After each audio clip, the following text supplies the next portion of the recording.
আসসালামু আলাইকুম। দেশ উন্নত করতে গেলে সবাইকে নিজ নিজ দায়িত্বে থেকে এগিয়ে আসতে হবে।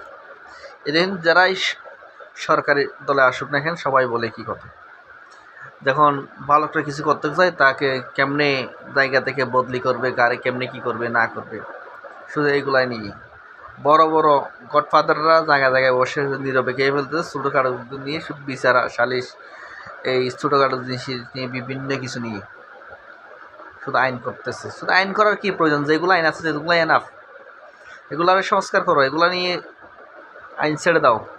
আইনের গইতে আইনে ছিল। উন্নত করতে গেলে সবাইকে দায়িত্বশীল হতে হবে, এটা তো আপনারাই বলেন। সরকারি দল যেই দল হোক না, সরকারি দল তো সবাই বলে। তো ওদেরকে কাজ করতে দিতে হবে। একটা কাজ করতে গেলে তো আবার আপনারা বদলি করে ফেলেন। এই যেমন সিলেটের মধ্যে এই সরোয়ার আলম যারা প্রশাসক, ওনাকে তো আপনারা ভালো একটা কিছু করতে গেলে আপনারা আর এত বছরের মধ্যে কোনো হিসাব টিসাব নেই, ওই হিসাব চাইছে এরপরে তার মানে ওই বড় বড় ওই যে গডফাদাররা ওখানে বসে আছে খাওয়ার জন্য।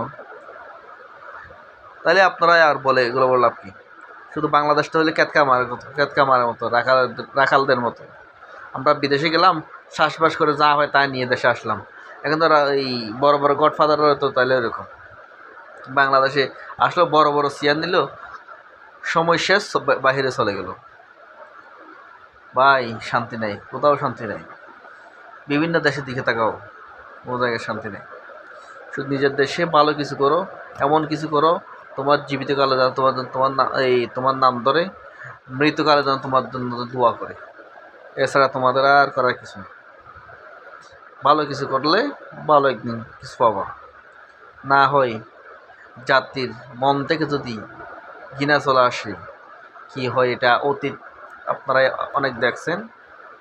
ভবিষ্যৎ আল্লাহ জানে কি হয়। ধন্যবাদ।